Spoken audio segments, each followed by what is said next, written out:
Arrendamento. Contrato pelo qual se cedem temporariamente o uso e a ocupação de um terreno mediante o pagamento de uma renda ou aluguel. O termo arrendamento faz sua aparição no Brasil desde muito cedo. O arrendamento, durante o período colonial, esteve relacionado com concessões reais tendentes a possibilitar a exploração de alguns produtos tropicais logo após o descobrimento. A colonização do Brasil foi realizada à custa de particulares, sem ônus para o erário público, e ainda com a possibilidade de lhes serem proporcionados lucros. Em 1503, a concessão feita pela coroa a Fernando de Noronha para explorar o pau-brasil recebeu o nome de arrendamento. Dado que nos primeiros anos não foram encontrados metais preciosos e o único produto aproveitável encontrado foi o pau-brasil, o monarca aceitou uma proposta de exploração realizada em 1502 por Fernando de Noronha, que representava um consórcio de judeus.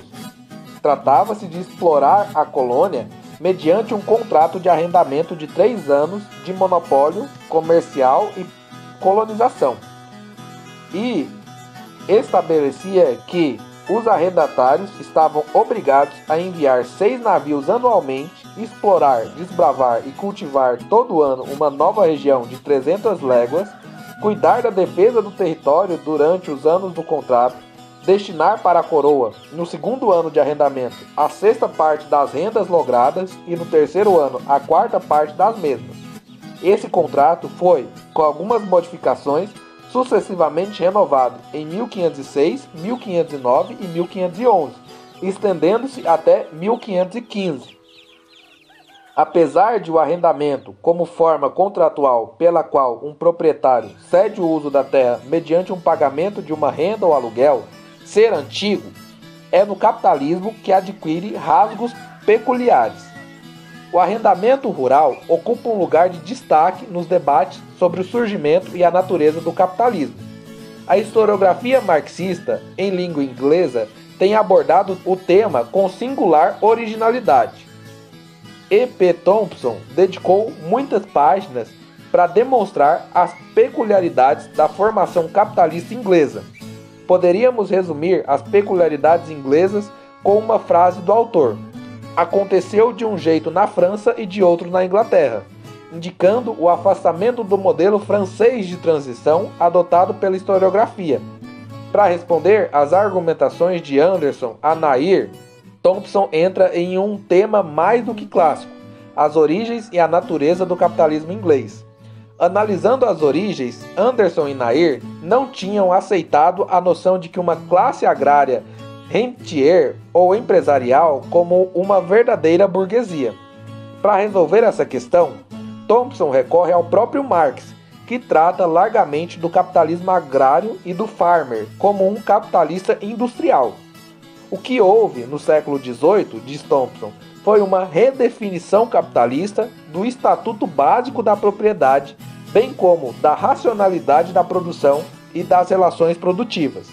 Em meados do século XVIII, Thompson localiza um momento-chave da transição, quando cada vez mais integrantes da gentry deixaram de se ver como beneficiários de rendas e benefícios estáveis e passaram para um papel mais agressivo em busca de lucro, seguindo a lógica das receitas crescentes.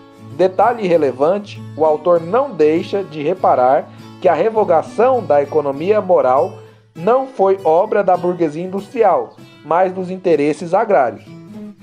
Esses argumentos de Thompson são solidários das ideias já expressadas por Raymond Williams em O Campo e a Cidade. Também Ellen Wood frisou as particularidades do surgimento do capitalismo que, com seu impulso específico de acumular e de buscar lucro máximo, nasceu no campo inglês, no qual, por sua vez, o arrendamento vinha cumprindo papel importantíssimo antes do século XVI e XVII, usualmente associados aos cercamentos. A terra na Inglaterra não se tornava produtiva pelos proprietários ou camponeses, mas pelos arrendatários. A relativa fraqueza dos poderes extraeconômicos dos senhores de terra fazia com que dependessem cada vez menos de sua habilidade de espremer mais renda dos arrendatários por meios coercitivos diretos do que da produtividade desses mesmos arrendatários. Faltam no Brasil trabalhos de síntese que deem conta do impacto que o arrendamento teve e tem, não somente no mundo agrário, mas no seu desenvolvimento capitalista como um todo. Sabemos que a agricultura brasileira apresenta algumas especificações em relação à teoria de renda fundiária de Marx. Segundo José Graciano da Silva, a circunstância histórica que outorgou essa diferença está no fato de o desenvolvimento capitalista da agricultura ter se dado em uma situação em que nem toda a terra estava apropriada. Existia uma fronteira móvel com as terras livres sem dono. Não existindo o monopólio da terra, ele foi criado artificialmente com a Lei de Terras de 1850. Durante o século XIX, existiram muitas formas diferentes de acesso à terra dos pobres livres que se estabeleceram no campo como parceiros, arrendatários, poceiros, agregados, colonos.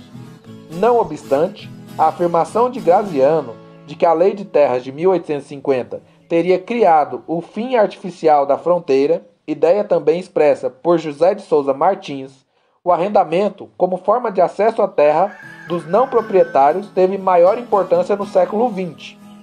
Um momento decisivo da história do arrendamento constitui a elaboração do Estatuto da Terra, que estabeleceu em seu artigo 92 que a posse ou uso temporário da terra seriam exercidos por contrato expresso ou tácito estabelecido entre o proprietário e aqueles que exercem atividades agrícolas ou pecuárias sob forma de arrendamento rural, de parceria agrícola, pecuária, agroindustrial e extrativista. O primeiro deve garantir ao arrendatário ou parceiro o uso e o gozo do imóvel arrendado ou cedido em parceria. Em caso de alienação, o arrendatário deveria ter preferência para a compra. O artigo 93 vedava o proprietário de exigir do arrendatário ou do parceiro a prestação de serviço gratuito e exigia, primeiro, a exclusividade da venda da colheita. Segundo, a obrigatoriedade de beneficiar a produção em seu estabelecimento. Terceiro, a obrigatoriedade de adquirir gêneros e utilidades em seus armazéns ou barracões. Tampouco poderia o proprietário aceitar pagamento em ordens, vales ou outras formas regionais substitutivas da moeda. O artigo 94 estabelecia a veda de arrendar terras públicas, salvo excepcionalmente. O artigo 95 estabelecia que os prazos de arrendamento terminariam sempre depois da última colheita. Presumia-se feito no prazo mínimo de 3 anos, em igualdade de condições com estranhos. O arrendatário devia ter preferência à renovação do arrendamento. O arrendatário, ao termo do contrato, teria direito à indenização das benfeitorias necessárias e úteis. O preço do arrendamento, sob qualquer forma de pagamento, não poderia ser superior a 15% do valor cadastral do imóvel. Verônica Secreto.